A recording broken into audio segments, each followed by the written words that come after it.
No, that has not happened. I've worked with the CIA's Publication Review Board. They have to vet something like this, and they were very good. They're very quick, got the drafts back within 30 days, and really no problems. You began your career in Africa, right? And part of your job was to recruit other spies, but you were also undercover. What's life like for an undercover CIA operative? Well, it depends on the environment. In Africa, I did a lot of cover work and then espionage at night, and that included recruiting foreign nationals to spy for America.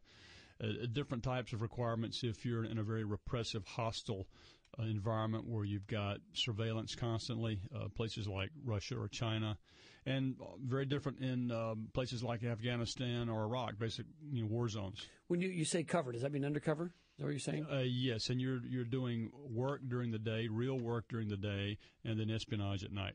So real work, was that your cover job? Yes. So what was your occupation in Africa, or what were some of your occupations? I was a diplomat. I was under diplomatic cover most of my career. There were some occasions where I traveled under commercial cover in alias, but those were very few. This is just like a James Bond novel. It's amazing. Do you get to choose where you want to go, or are you assigned a place like Africa? Well, I requested to be home-based in Africa Division, and I was fortunate that they accepted me. It was a great place to start because you had lots of the hot battles of the Cold War being waged in the 1980s in Africa. So it was lots of fun. When you would recruit people to work on America's behalf, how do you approach them? How do you find them? Through all kind of different ways. You can meet them at official functions. You can meet them through the course of your cover business. One of my best recruits, and I described this in the book, was an African insurgent who came to the U.S. Embassy delivering a message from this insurgent group, and I established a relationship with him, and in short order was able to recruit him as a spy, and he was terrific. He worked for many years. He was a great source, a great asset, and a great friend. I read that one of the tools that you would use was pornography. That was a great bribing tool for people. How so? Well, primarily with North Koreans. I never met a North Korean that didn't like porno for his own use or for resale.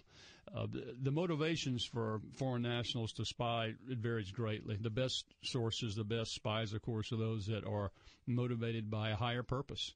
But there's also some pretty base motivations, greed, revenge, among them. Let's talk about Afghanistan, because Afghanistan after 9/11 was a CIA operation. Surprising when you think about it, because normally it would be a military operation, Department of Defense and the Pentagon. How did the CIA come to head that mission? Well, it's unprecedented, and the reason for that was the intelligence operations, both the collection and the covert action that we had basically led for the previous years. Starting in September of 99, I directed teams into Afghanistan, working with our Afghan allies. So we had a great foundation for both the intelligence and the covert action. But after 9/11, it was an essential, critical partnership with the U.S. military, with Central Command and Special Forces. So our teams went in first, met with the Afghans, and then by mid-late October, Special Forces were joining us and going in with us. The first casualty in the Afghanistan war was a CIA operative, wasn't it? Yes, Johnny Mike Spann. He was under my command, and he was killed up in northern Afghanistan at a place called Kalajangi. It was a prisoner revolt, and I write about this in the book, write about his widow, Shannon Spann, and a conversation that we had a few weeks after his death. It was a great learning lesson for me. Ambassador, you write in the book, Why Men Fight Will Determine How They Fight. Why are they fighting in Afghanistan? Well, first we need to define who they is. We're talking about al-Qaeda. Yeah. They have been reduced to 100, 200 inside Afghanistan. So we've had some, I think, remarkable success against al-Qaeda in Afghanistan. And they are fighting for a different reason. They see us as an enemy, and they want to have a global battlefield, and they're pursuing that in Yemen, in Somalia, here in the homeland if they can penetrate our defenses. The Taliban, for the most part, are fighting for their villages, for their valleys, and we need to find ways to engage them in a classic counterinsurgency campaign. And we've done pretty well in the last couple of years. What's lacking is not the military part of it. We've secured Helmand Province with Marine Corps. We've secured some other valleys and provinces. But it's the non-military power that we haven't got right. And it's not just us, it's the community of nations. Also, the Afghans bear some responsibilities. A very feckless, corrupt government now in Kabul, and that poses some big challenges. Could 9/11 been prevented? Perhaps.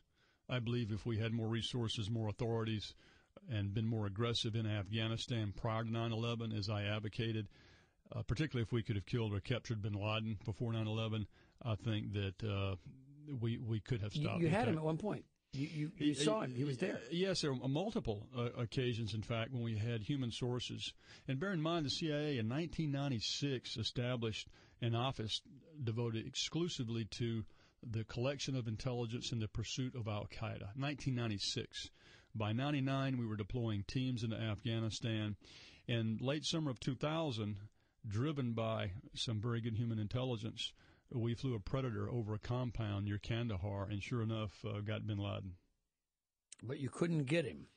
We got him on our optics, on imagery, and we conveyed this to the White House, to the Pentagon, and the response was, well, the cruise missiles would take 5 or 6 hours, launched from submarines, and they wanted to know where he would be 5 or 6 hours from that point, and of course, we couldn't give them an answer. Was there another option?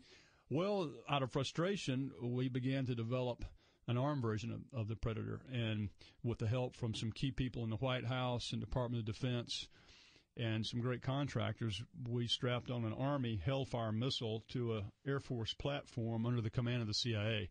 The bureaucratic challenge was far greater than the technical challenge, but it worked. I'd love to see the stickers all over that thing, the sponsors.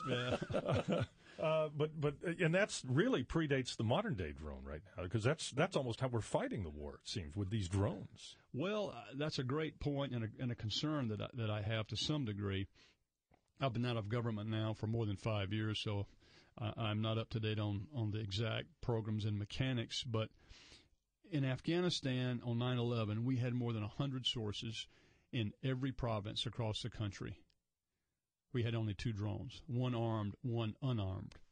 Now, that emphasis on human networks, human sources, not only for the collection of intelligence, but for building trust and confidence and having an empathetic understanding to map the human terrain, that's essential. And my concern is that if we begin to rely on drones, on technology, and that takes us away from this human aspect, then that's a problem. After 9/11, conversations with the intelligence community, White House, military, became more public. And you were involved in some of those. Yes. Did you get the sense when you would sit in the Situation Room or when you would brief White House officials that their goal was to get information and use it as best they could, or was there an agenda that you often found yourself brushing up against? I write about this in the book. It was my first exposure to high-level policy. I had spent my career in the field as an operations officer, and now I was thrust into the White House, into the Situation Room, working for the president, for his National Security Command, and it was all new to me. For the most part, particularly the president, they asked good questions. They were focused on the mission at hand, which is the identification and destruction of al-Qaeda. So I didn't really have any major problems other than with the Secretary of Defense. Donald Rumsfeld. Yes, and I write about that in the book. You describe him as often frowning. Yes. In contrast, I had a great relationship with General Franks, the commander of CENTCOM, the Special Operations Command, JSOC, basically the commandos of the U.S. military. That partnership could not have been any better, and that's how we won the war. And the alliance with the Afghans. What went through your mind when conversations about Iraq would come up and that Iraq had to be part of this somehow? Well, there was only one occasion. It was in late September in the Situation Room, and I write about this. Paul Wolfowitz, the Deputy Secretary of Defense, was there in the meeting, and he began talking about Iraq. And I thought I was in the wrong meeting because Iraq had nothing to do with 9/11. And what I really thought was after he completed this 2-3 minute monologue and no one responded, I sort of asked myself, what is he smoking? I just couldn't believe it. And no one said anything. Then the conversation turned back to Al-Qaeda, Afghanistan.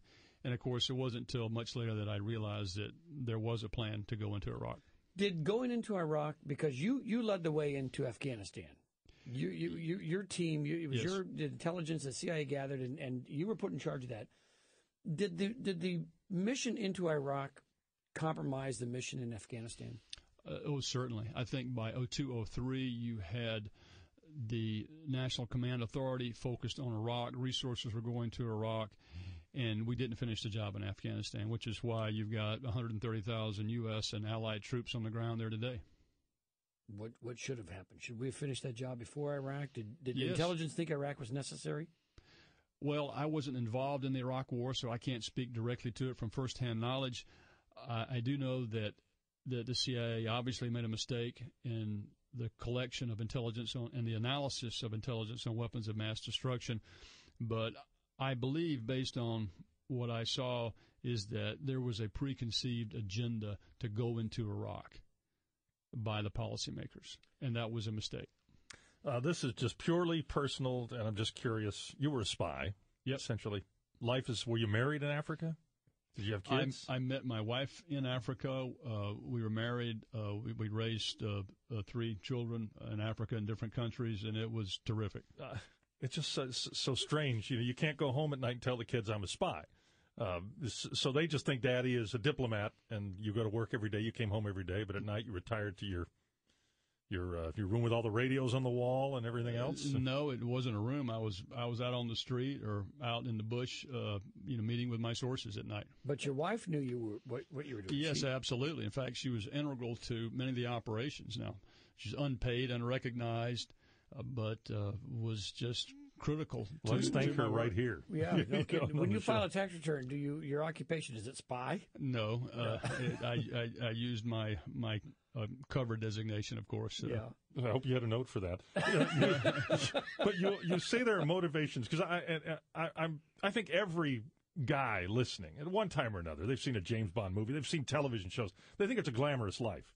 But the motivations you say are ideology, compromise, ego, revenge, and coercion. That's a little bit of everything. And money. I mean, sure. Is it a good paying gig? Well, it depends on how good you are. If you're a foreign national and you're a great spy, you bring in great secrets, you can be rewarded in a big way. And not only monetarily, some of the best are eventually resettled in the U.S. after some years of heroic service. Dangerous work. Exceedingly dangerous. Yeah.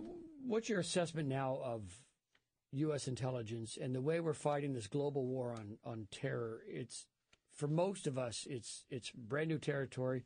You know it better than the rest of us. Are we doing it right? I think many aspects are going pretty well. If you look at the integration of the CIA with the Special Forces, that's a great news story and the progress in the last decade. There's really an integration of sensor and shooter. We're pretty good at finding and engaging and killing the enemy, but that's only the first critical 10-20%.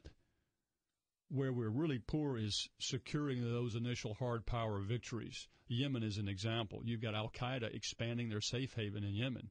You have people that are against the central government of Yemen. Al-Qaeda has allied themselves with some local tribesmen. You've got full-scale war going on in Abyan province. It's a major issue. Somalia is another example. So it's not just about the kinetic war. It's about a broader, more enduring strategy. And that depends on intelligence and depends on local allies. And you're not immune to politics, the Valerie Plame affair. Yes, as you saw that unfold, were you angry? Yeah, very. And I write about that in the book. I think it was horrendous what some of our leaders did by exposing her and potentially her networks overseas. You know, I've read a lot of the book, and I've watched you in other interviews, and you say that, and in talk radio land, politics, there's a big antenna. When you say you're angry at the way people handle that, people are going to immediately say, well, he's a liberal, he's a Democrat. I don't get your politics when I read this book. I don't know where you stand. Is it important for you to be neutral politically? How does that work out in the CIA and the intelligence gathering community? I'm not neutral politically. I have a clear allegiance to the Constitution of the United States. I took an oath, and I still adhere to that. And I think CIA officers, I know CIA officers, when they think about their mission, they think about the Constitution, they think about the office of the president, and that's first and foremost in the minds of CIA officers. Well, wouldn't it be nice if more people could be just like that? I would certainly agree.